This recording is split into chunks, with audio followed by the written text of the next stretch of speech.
MotorWeek is made possible by Tire Rack.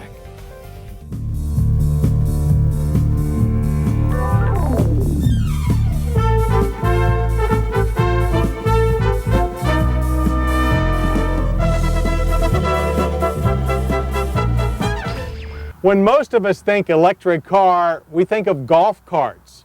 Now, General Motors doesn't make golf carts, but they did make their first electric car in 1912. However, only with its impact and HX3 concepts of the early 1990s did GM get serious about a modern electric car. The result is the GM EV1, an electric car milestone that some of you in the Southwest can actually drive home right now. But do you really want to? Because anyone wishing to drive an electric car will have to make a few adjustments, the very least of which will be getting used to GM EV1's peculiar styling. Unlike conventional cars, which need not trade all of their styling for aerodynamics, this soap bar with a drag coefficient of only 0.19 clearly places function over form, especially at the rear, where the roofline mimics styles that even the French won't buy anymore. But like the rear fender skirts, is absolutely necessary for squeezing maximum mileage out of the EV1's batteries. Those batteries are a set of 26 fully recyclable lead-acid units with a range of 70 to 90 miles. The whole cluster weighs 1,175 pounds and must be replaced after 450 full discharges. Up front is the EV1's heart, an electronic control module that governs a three-phase alternating current motor producing 137 horsepower, which feeds those electric ponies through a two-stage gearbox and differential to the front wheels, which are lightweight squeeze-cast alloy units wearing 14-inch low rolling resistance Michelin Proxima tires, and are stopped by electrically operated anti-lock equipped front disc and rear drum brakes.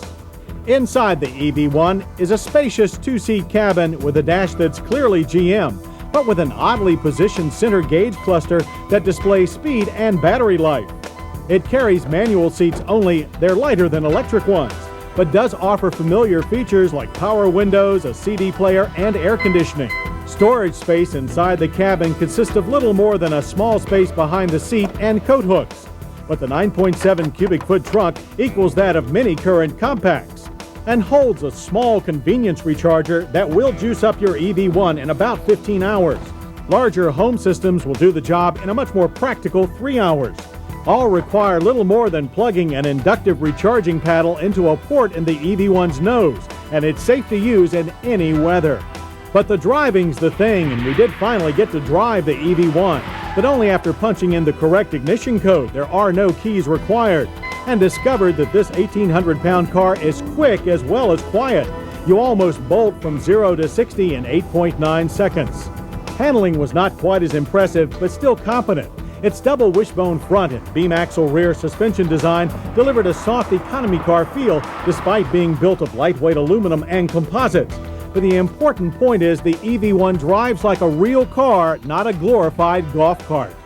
Of course, the EV1 wasn't designed for performance, it was designed to be clean.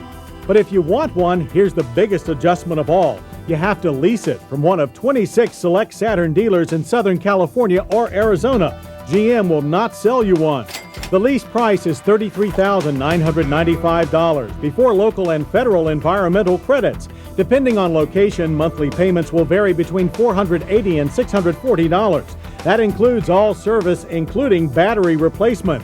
But chargers must be leased separately for $50 a month. It's all a far cry from the usual car ownership routine. One that, while we're not quite ready for, apparently has thousands of others already standing in line. Folks willing to join an automotive adventure that started in 1912 and drive it into the future.